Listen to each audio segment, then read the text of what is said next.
Welcome back. Martin, really excited to have a conversation with you. Near and dear to my heart is, of course, AAV gene therapies, and you guys are focused on that. So can you take me a little bit, can you take me through Dynamics and what you guys are working on? Sure. So Dynamics is a relatively young company, founded in 2022 by two scientists, actually, Eduard Ayuso and Johannes Holzmeister. Many will actually know these two names. And we're young, but since that, in the past couple of years, we've evolved quite a bit. So it's basically a spin-off from a biotech, from a cardiac biotech. And these two guys, they were looking for manufacturing services, but couldn't find on the CDMO market what they were looking for. So long story short, they just decided to found their own company and their own CDMO. And I think that was a great decision because since then, things have moved quite quickly. 2023, they started serving other customers up to 50-liter bioreactor scale in PD. Then in 23, also in the same year even, a large partner came on board, Siegfried, one of the top 5 CDMOs in the world, actually. Excellent. And that, of course, gave us stability. That, of course, gave us also resources that we would have otherwise not had. And then in 24, we started the build of our GMP facility in Zurich, in Switzerland. It's the first one that actually came alive. Took us less than 12 months. So kudos to the team to bring that to life so quickly. We have actually produced the first batches also. Perfect. Really nice results, both in terms of yield, quality, scalability, 500-liter scale. And look, now the journey is just continuing. We have expanded also our global footprint of clients, and it's really exciting times. Very good. And so you're primarily focused on AAV, I understand? That's our DNA, but we have also a Lenti platform, and it's a quickly growing part of our portfolio. Excellent. Very good. So yeah, it would be interesting to get a little bit more into, obviously for clinical developers who are looking to make AAV gene therapies or using lentivirus for various applications. Yeah. What are your thoughts kind of on like that risk versus benefit calculation, especially early on when it comes to developing out your process? Yeah, it's interesting to see these conversations, right? And every client conversation is a little bit different. Some perceive it as a trade-off, some others don't perceive it as a trade-off. We try to take this out of the equation with a couple of things that we can maybe deep dive a little bit in. But one of our philosophies, our mission is to make or transform genetic medicine into success stories, right? And you can't do that if you don't address this trade-off. So part of that is actually that we invest tiny little bit of time with our clients early on in the process to, e.g., optimize the molecule together. So we have experts that do the cassette optimization, that really look, are there any, that check for the regulatory elements, that check also for problematic sequences, but they also help our clients to identify potential IP problems. Gotcha. And, you often have conversations like, but this is time, this is, we don't want to invest this, we want to go as quickly as possible. But if you look at it, the ROI of this is tremendous because you're investing maybe a few days, at maximum a few weeks, and in the best or in the worst case, depending on how you see it, it is decisive for the success of your therapy. That's so smart because time and again, right? You have something that's spun out of an academic center. They're used to, building their molecule inside of like 15 centimeter square plates or something, right? And that's it. And they're like, well, we've got a therapeutic idea. It looks great in mice. Let's go for it. And if there was just a little bit of extra time, really early on in the process, to think about how in the world do we make sure we're able to make this in a reliable, high quality manner at larger scale. That makes so much sense. You have to have the end in mind, right? Yeah. And that's I sometimes compare it a little bit with a metaphor when you go scuba diving. Are you a scuba diver? I have never scuba dived. Okay, try it. But imagine you're on a boat. You see the marine life below you, and you want to jump in as quickly as possible because you want to see the fish life, right? Yes. And you're geared up already. What do you do before you jump in? You typically do a body check. Yeah. Why? You don't want to run out of oxygen underwater. You don't want to run into any risk. So, skipping that step is almost as if you would be skipping the body check before you jump into the water. And that's why we believe it's so important, and it will eventually help you. No? Another thing that you know, from our perspective is super important for the success or solving the trade-off between speed and risk is the aspect of, look, sit down when you kick off a new project. We sit down sometimes with our clients, sometimes just internally, and then problem solve what can we do as a CDMO partner, as your body, so to say, to stay in that metaphor, to de-risk without losing time. And there's honestly, there's tons of aspects that you can do that you will not regret at the end. Makes sense. Yeah, so I guess like if we shift gears here a little bit, right, and we're thinking about just like the gene therapy market, I would be curious to see the trends that you guys are observing, especially inside of Europe, but then in other continents as well. Yeah, interesting. Yeah, so I mean, needless to say, right, it's been a couple of tough years for everyone. Since the curve broke in 21, you know, the past 5 years, I think I've been challenging for almost everyone involved in the sector. However, I would say if you take a step back and you look at the science, I'm actually quite confident of where we're heading mid to long term. Good. Take for example regulatory changes. There were a couple of simplifications that we recently saw with the, you know, 1PPQ campaign that's going to help even smaller indications. You know, so regulatory, I think we'll see some changes for the good and better. Secondly, scientific advancements. If you look, for example, at in vivo applications of lentiviruses, if you look at novel capsids, and yes, there are still challenges in the clinics and even before and so on, but as a community, we're going to overcome these challenges, and eventually it's going to make us more successful. Technological advancement from a manufacturer, as a CDMO, of course, we think about from a manufacturing perspective, but if you look at what we're getting in terms of VG per liter today versus what we got 5 to 10 years ago. Oh yeah. I mean, we're not talking a linear increasement, we're talking logs. Right, and that makes me very, very confident. And I mean, you talked about the regions, right? Yeah, some regions, of course. United States, North America is still the largest, but also if you look into the APAC region, for example, right? I mean, China, we saw some data at the investment summit yesterday. Number of clinical trials is almost as big as here in North America. The cost is 1/10. Yeah. So and China is pushing heavily on research as well and science.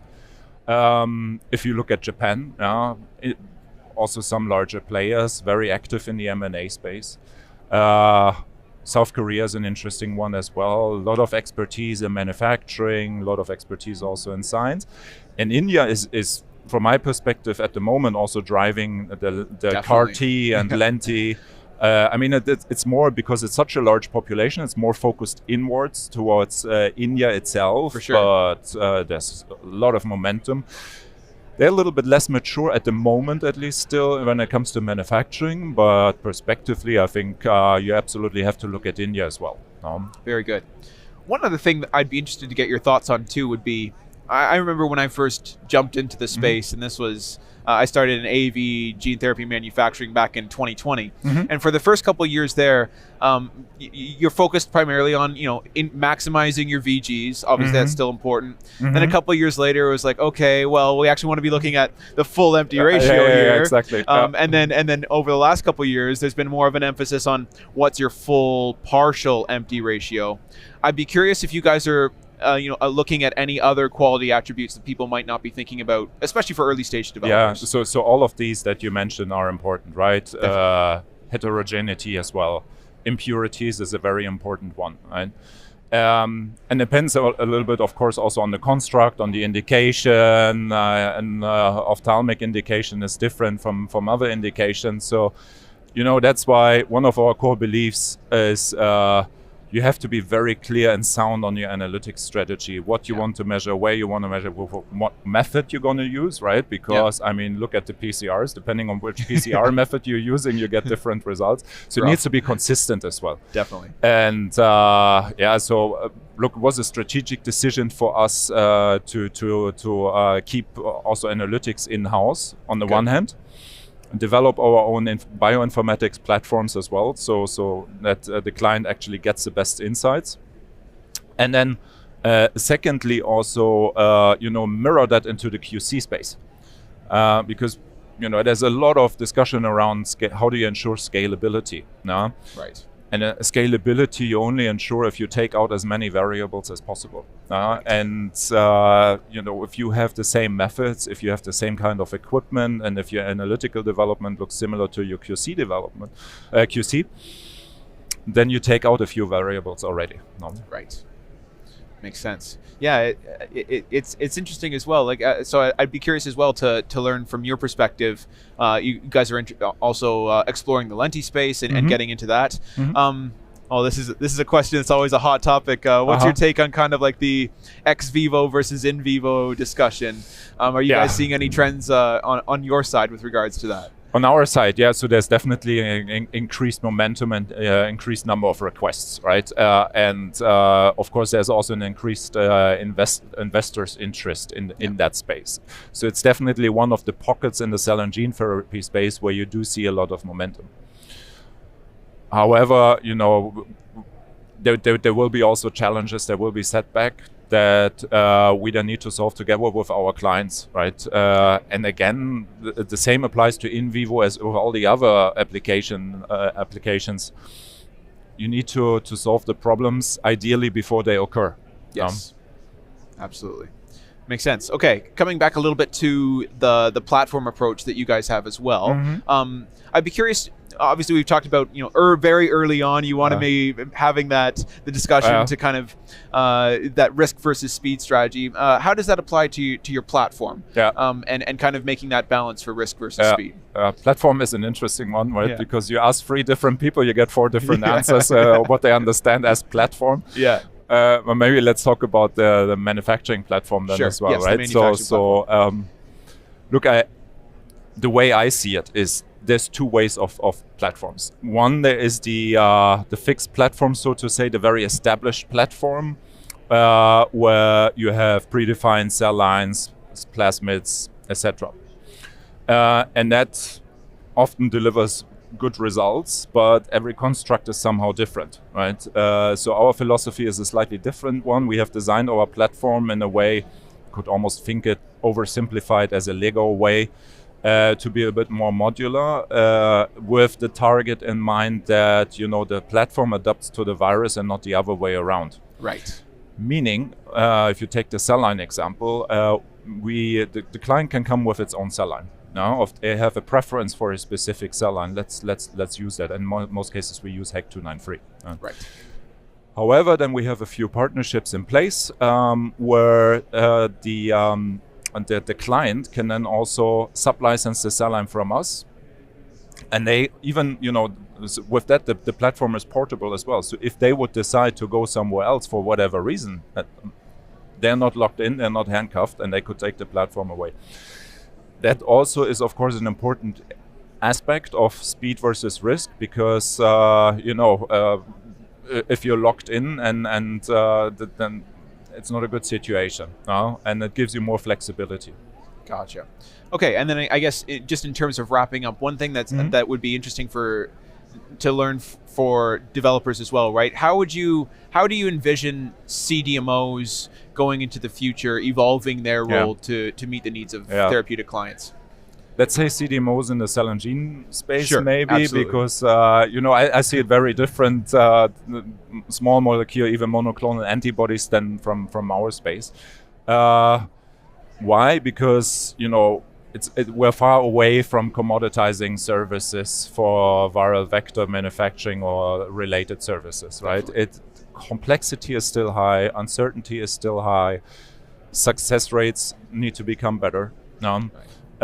So if a CDMO wants to be successful, number one, they need to have the scientific know-how and knowledge. That's the must-have condition. Without that, I don't think you're going to be successful. Right. Second piece is coming back to that analogy of scuba diving. You need see your CDMO as your body, right? That checks up on you, that makes sure you're secure and that you're doing the right things and that you're ready to go also. I think with that, the space hopefully and the growth rates and cell and gene will be in a way that there will be space for all of us. But I believe if you follow that guidance, then you will be eventually successful. Sounds good. Well, maybe a question turn around to you from your perspective. What do you consider as success factors for CDMO as well?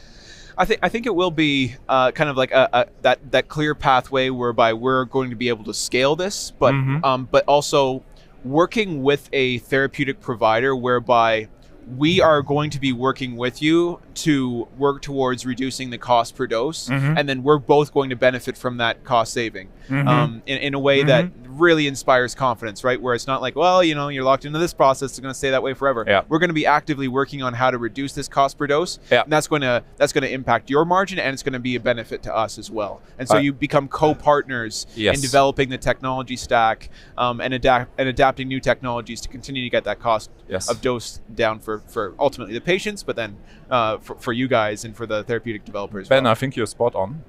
And for some sponsors, priority might be cost, right? For some others, it might be different things, right? And I think that's our obligation as service partners, as CDMOs, to understand actually what's most relevant. Yeah. And exactly tackle that problem together with the sponsor then. Well, thank you so much for coming on. Yeah, thanks. Appreciate your time. Good to seeing you.